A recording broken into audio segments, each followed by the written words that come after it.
Salvador cresceu exponencialmente, culminando na criação da Associação Espírita Brasileira em 1873. Mas Salvador não era o único epicentro de mudanças espirituais no Brasil. Lá no Rio de Janeiro foi fundado um dos mais significativos grupos de estudo do Brasil, a Sociedade de Estudos Espiríticos do Brasil, Grupo Confúcio. Essa sociedade teve um papel fundamental na tradução das obras de Kardec para o português. Além disso, uma figura-chave associada a esse grupo foi Joaquim Carlos Travassos. Ele introduziu o Livro dos Espíritos a um médico que viria a ser um dos maiores nomes do espiritismo no mundo. Seu nome, Bezerra de Menezes.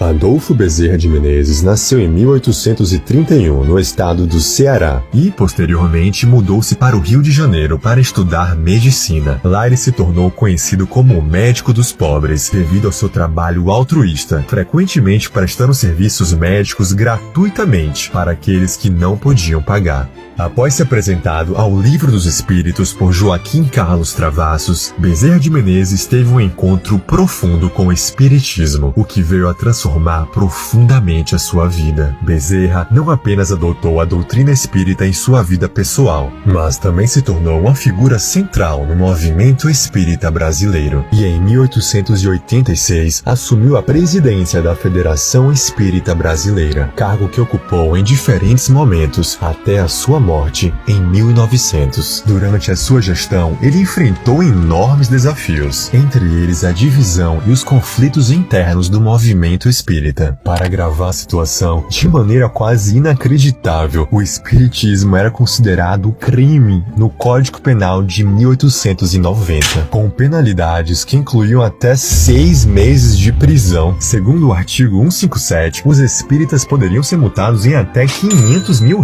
E o absurdo não para por aí. Muitos foram processados sobre a bizarra acusação de atentar contra a saúde pública. Com toda essa loucura digna de um filme, Bezerra de Menezes conseguiu transcender tudo isso e, com toda a sua diplomacia, conseguiu conciliar o movimento espírita no Brasil. E após o seu triste desencarne, o Brasil não ficou muito tempo sem grandes nomes do espiritismo não. 10 anos depois, encarnava no Brasil, o que veio a ser considerado o maior brasileiro de todos os tempos e um dos maiores líderes espirituais do mundo. De alma nobre e coração gigante, começa o legado de Chico Cândido Xavier.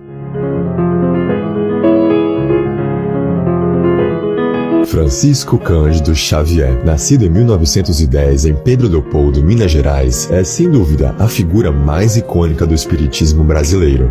Desde cedo, Chico começou a demonstrar habilidades mediúnicas, alegando ver e ouvir espíritos. No entanto, foi somente na adolescência que ele começou a entender e a aceitar a sua mediunidade. Chico Xavier é dotado de diversos dons mediúnicos. O mais célebre desses dons era a psicografia, através da qual ele recebia e transmitia mensagens espirituais por meio da escrita. Além disso, possuía a psicofonia, que lhe permitia falar em nome de espíritos desencarnados, canalizando suas vozes pelo próprio aparelho fonador. Também era agraciado com a clarividência, tendo visões nítidas do mundo espiritual. Outra habilidade era a psicometria. Ao tocar objetos, Chico conseguia acessar sua história. Um exemplo fascinante disso era quando ele recebia cartas. Com um simples toque, sentia todos os sentimentos e pensamentos da pessoa que a escreveu. Por fim, uma de suas capacidades mais intrigantes era a de profecia. Durante sua vida, Chico fez várias previsões. A mais famosa delas é a chamada de data limite. Esse termo refere-se a uma profecia de que a humanidade teria até 2019 para alcançar um novo patamar de paz e harmonia, evitando assim grandes catástrofes. A ideia era de que, após 50 anos da chegada do homem à Lua, em 1969, a humanidade teria essa data limite para mostrar a evolução moral e evitar a autodestruição.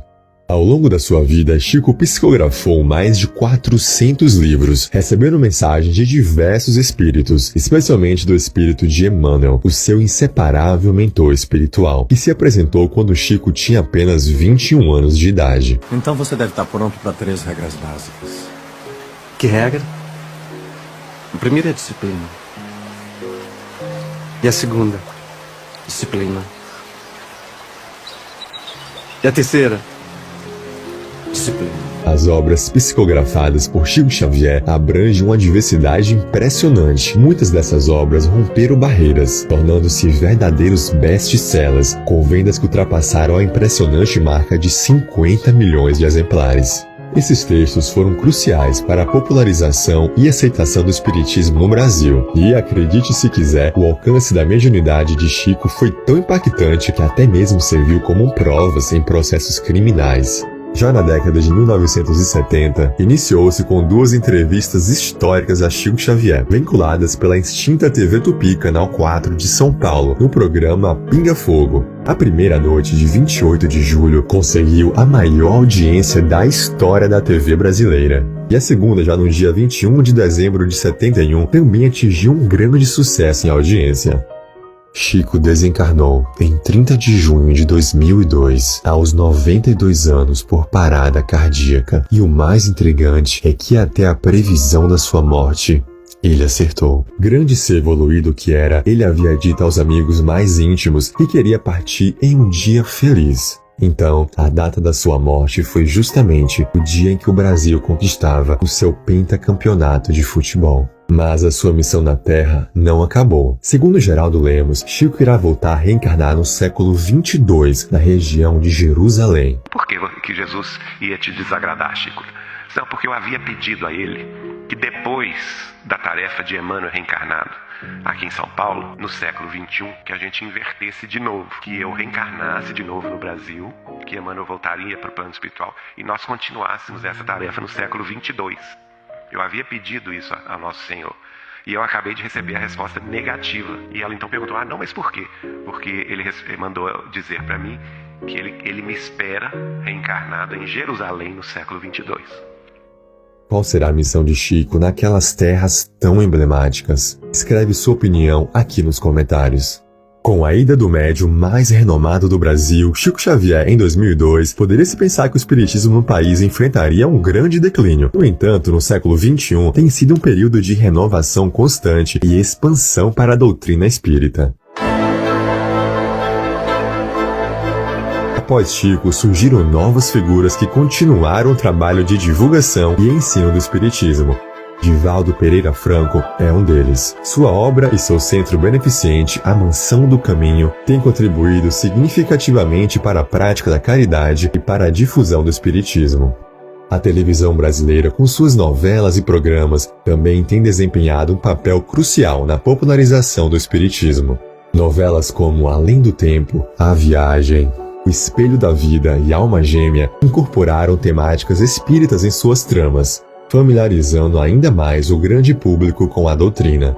O cinema não ficou para trás. Nosso Lar, lançado em 2010, baseado na obra psicografada por Chico Xavier e ditada pelo espírito André Luiz, tornou-se um grande sucesso em bilheteria. E sua sequência, Nosso Lar 2, já está com data marcada para janeiro de 2024. E para o futuro, a disseminação do espiritismo irá ficar ainda mais forte com o trabalho que virá a ser realizado pelo mentor do Chico, Emmanuel, que está neste momento encarnado no Brasil. As informações que nós temos é que ele será reconhecido por sua obra, principalmente na área da educação. Embora já existam diversas suposições de quem seja Emmanuel, não há consenso na comunidade espírita de quem seja ele. As informações que sabemos foram ditas pelo próprio Chico, que se trata de um homem nascido no início do ano 2000 na região do interior de São Paulo. Sabemos também pelas próprias palavras de Chico, ele será um médium de psicografia, e o seu trabalho na Terra durará até o ano de 2100. Dentro da doutrina espírita, acredita-se que a Terra está em processo de transição de um mundo de provas e expiações para um mundo de regeneração. Isso significa que, gradualmente, a humanidade irá evoluir em moralidade e fraternidade. Em resumo, o espiritismo no século XXI se tornou uma força viva, adaptando-se aos novos tempos, mas mantendo sua essência de amor e caridade.